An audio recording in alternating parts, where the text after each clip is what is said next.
Hello fellow YouTubers, this is Don Bowers, also known as DF Bowers on the Geotech forum, and today I'm going to be showing a little bit about how I vacuum form some of my coil shells that I've been selling.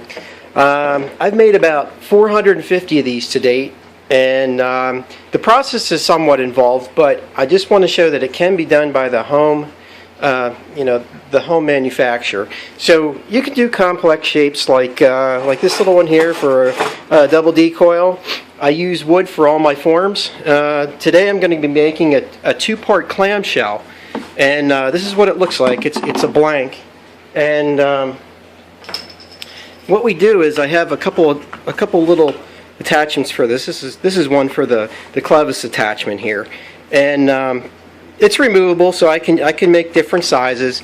And another thing to point out here is I have a little relief ring around here, since this is going to be a two-part shell. This comes off to make one half. Okay, so while my vacuum tank is charging up here, just a note on my form. I like to use a little depression here. It's actually a bottle cap, and I'll use that as a relief for my strain relief nut. And the wire will be coming out in this area here, and I'll just mount the nut underneath. Another thing is areas like this that are real deep, sometimes it's tough to get a full vacuum in there, and I've got a hole that goes all the way through to help draw the air out, but that doesn't always do it. So sometimes you need a little tool to help. And what I'll be doing is, before I open my valve to my vacuum tank, I'm going to apply just a little bit of pressure in this area to keep from a fold occurring in this area, because as the way this piece of wood is shaped, it tends to get a little wrinkle right there in the middle. So I'm just going to apply a tiny bit of pressure right in the center to get that to fold down flat, and hopefully we'll get some good results here. And here we're getting close, coming up on 2 minutes and 45 seconds. Time to get my vacuum cleaner running.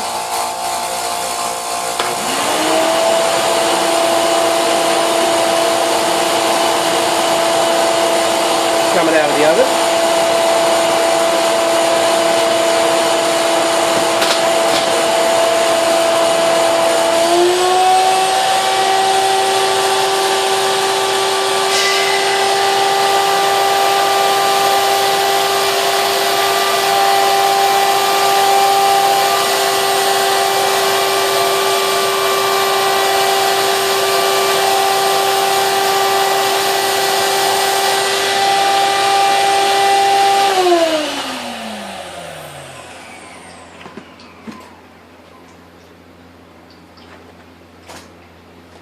And there we go, almost perfect.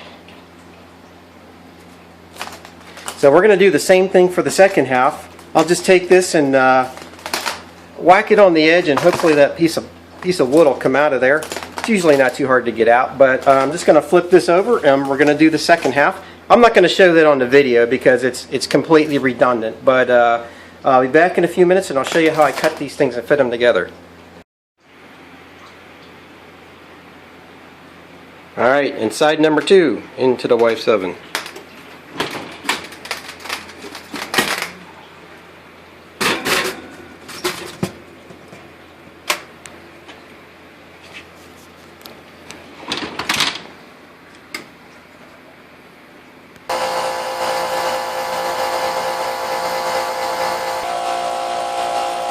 And here's my little relief ring, so that my two halves will fit together, and that's just made out of a reject that I had. I just cut the edges off and slipped it over there.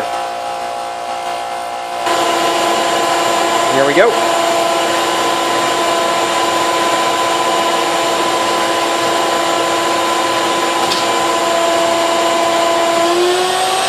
I'm going to engage the secondary vacuum.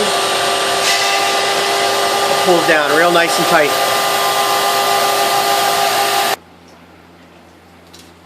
Now let's get rid of all these clips.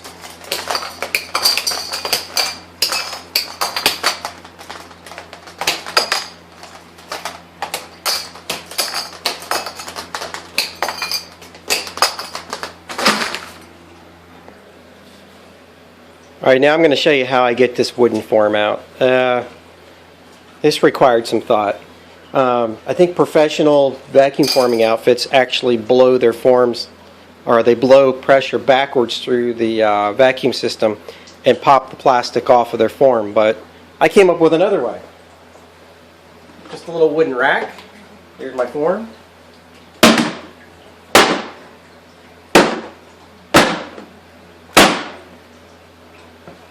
There we go. Okay, so I'm not going to actually show how I cut these shells, but I'm going to give away a trade secret here. Pick one of these up at Harbor Freight Tools. It's a rotary saw blade. And what you want to do is put that in a drill press and put it on backwards. That's the secret to cutting plastic. I learned that trick a few years ago whenever a neighbor taught me how to cut my siding. He told me to put my circular saw in backwards, and it works awesome. So basically what you do is you lay the plastic on the table of the drill press, the mounted like this, get it going, spin it around, and you can cut it off at a nice even depth all the way around, and I'll be back with the finished product here in a moment. Here's my cut.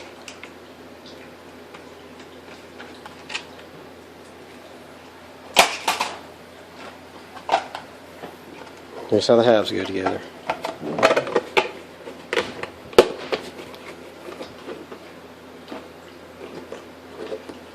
Thanks for watching, guys.